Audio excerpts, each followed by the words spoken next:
My story is will involve a little bit of family. I live at home with my family, my husband, my dogs, my cat, and my older son is temporarily living with us at this time. So I'll bring that in a little bit later. But my story is I decided to really just focus on one piece, and that will be my dad, who I lost to cancer a couple of months ago. And I had lost my brother 3 years before that, and then I had cancer in 2013. So this was very heavy on my mom, and I felt very bad for her that she was going to have to face this again at the age of 81 with me 1,500 miles away by herself. And because there's nobody else living with her now. So I was it. Well, okay, that's fine. But in the Brahma Kumaris, we are taught that we have to look at the whole self, happiness and sorrow. Nothing is either or, right? So I have this life. I'm adopted child of this man, and we had a very good relationship the first 7 years of my life. I was like daddy's little girl. I was more like a tomboy, and I idolized him until my parents set me down at the age of 7 and they told me this story that he was not my biological father. He was my adopted father, and my father was somewhere. They didn't know where. And it just rocked my world. And it made me see him in different eyes. It made me perceive things in a different way. Now, maybe this isn't the truth, but that's how I saw it as a child. I felt betrayed and I felt angry. So when I became a teenager, I became very rebellious, and I told him, "You're not my real dad, and you can't tell me what to do." This is how I manipulated my way through.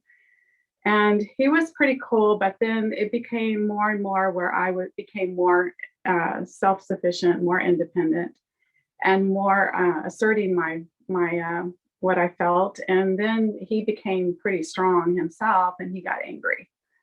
And I said, if you ever hit me, I'm going to leave. You can throw me in juvenile hall, whatever you need to do, but that's the line. You cross it, I'm gone. So he one night we got into it, and he did cross that line, and I left. And what I did was I quickly got married after that, and that's a different story. But there was still this current underlying between us. It was all superficially fine. We went to family meetings. We came together. I had kids. There were grandkids of his, and life went on. But there still was this tension. We call it energy, a vibration. If you can feel it, and it's there, but we don't talk about it. Nobody wants to talk about it. So what happened was when he got cancer, there was no other person to call but me, because I'm the only one left.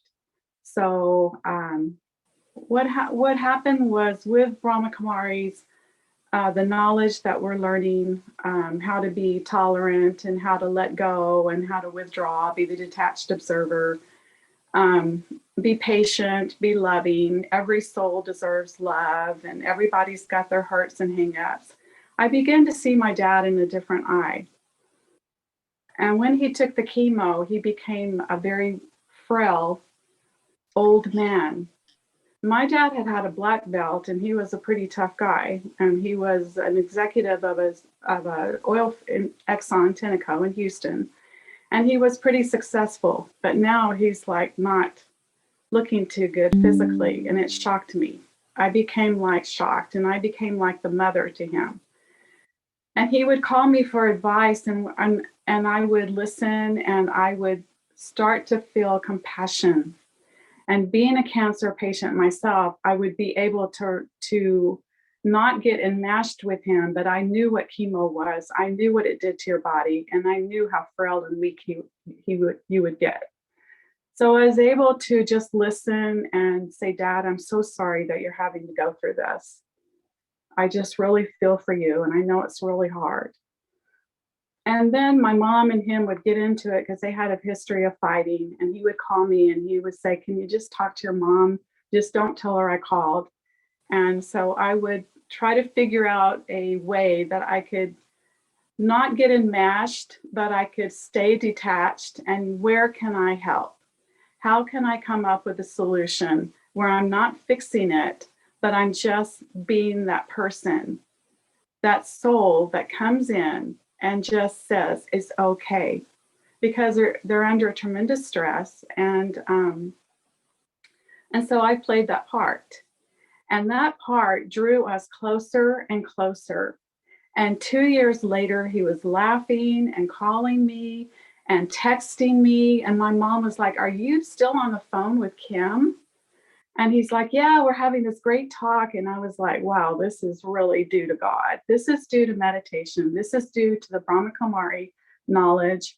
And this is due to my effort to understand what it is God is asking me to do. And he's saying, hey, past is past, drop it, come close to me. I can help you through this. I can give you the peace, all the love that you were looking from him, and you can get it from me, and then you can give it to him. And I was like, wow, this stuff is really working. You know, I was hooked. And I thought, I felt good. I felt good inside. Like, you know, this is coming together. And he told me toward the end that he said, "You are the most interesting person."